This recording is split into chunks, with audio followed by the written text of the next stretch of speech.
Show. We're glad to have you along for what's sure to be another outstanding season of college hoops action. I'm Greg Gumbel, and with me at the anchor desk, my partner Clark Kellogg. We're ready to give you a look ahead to all the ups and downs of the upcoming season. So let's get the ball rolling with the best teams in the nation in the very first top 25 poll of the season. Here are the Big Five, the top teams in the country as we begin the season. The Oregon Ducks come in as the #1 ranked team, followed by Boston College, LSU, Tulsa, and Northwestern. So, Clark, what's your initial impression of our top 5 teams? Those are some terrific teams, Greg. And the thing I find most fascinating about the top 5 is the number of contrasting styles we see here. These teams couldn't be more different. And I love when we have that kind of diversity at the top of the poll. The Oregon Ducks are projected as the favorites here in the early going. They are a very strong team, but they have plenty of competition from within their own league. They're ranked highly now, but they're going to have to play a lot of tough games in that conference. And if they're not consistently playing at a high level, we could see them slip a bit. Boston College is in the #2 spot. They've got a whole crew of high school Mr. Basketballs on this team. A team is usually happy to land one Mr. Basketball. But with the number they have, this could be a golden era of basketball success at this university. There's nothing but good times ahead. LSU comes in as #3. Certainly they'll get a... Tulsa starts the year as the 4th ranked. Northwestern is the #5 team. Their total of 27 wins last season was remarkable. Trying to live up to that record may be tough, but it's... Here's the teams in our preseason top 25. What's your impression of that set of teams? We've seen plenty of future national champions come out of this group from the middle of the top 25. The Wake Forest Demon Deacons, the #7 team, have been talked about quite a bit as we head into the season. They wrapped up their season last year with a trip to the Sweet 16, but it ended there. A similar result this year probably won't satisfy them. They've got the potential to go a step beyond the Sweet 16, so just getting back there is going to be a disappointment. The Vanderbilt Commodores. What do you think of this collection? This is a year, Greg, where I think a few of the teams... The Miami Hurricane, the Arizona, there was no... The Michigan coach is one of the hires that drew the Penn State coach. We've come to the part of the show when we look at the top players in the nation and unveil the list of our preseason All-American. The Southeast. Let's move on to a player and find. Now let's move on to the second team All-American.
Hi, everyone. I'm Greg Gumbel, joined at the anchor desk by my partner, Clark Kellogg.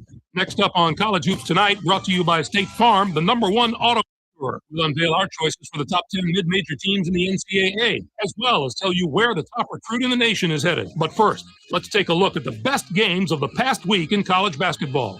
We have a real surprise to show you. Not too many folks expected the result that came from this one. Wichita State dismantled Syracuse. No one could have predicted this outcome, Greg. Syracuse was sitting pretty as a top 5 team, but you've got to have some doubts about them after a loss like this.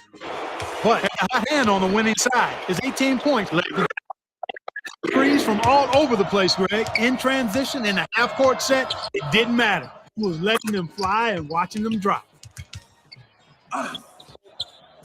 And two teams, each enjoying a spot in the top 25, got together. Wake Forest knocked off Tulsa. The posters love games like this. It makes their job easy. When you've got two ranked teams like this going up against each other, you can just sit back and see who should go up and who should move down. Wake Forest played some absolutely stifling defense. They made the guys on the other side work for every basket, and you can see that reflected in the shooting percentage. They never let up on the defensive end. That really took the pressure off the offense and allowed them to dictate the tempo of the game. To me, that was the biggest factor. Now let's unveil our list of the top 10 mid-major teams in college hoops. These teams could probably hold their own in any of the power conferences if they had the chance. Top to bottom, they're certainly not as strong as a list of the top 10 major conference teams, but one or two of them have just as much talent as any of those teams, especially the team in the top spot. Santa Clara has a schedule that rivals that of any of the top power teams. The strength of their opponents has been just outstanding, and that's going to be a huge factor in their ability to survive in March. In playing one of the most difficult schedules in the nation, they've gotten a lot tougher along the way. There's news off the court as well as on at this time of the year, as the top high school players in the country are signing their letters of intent. The signing of one player made an especially big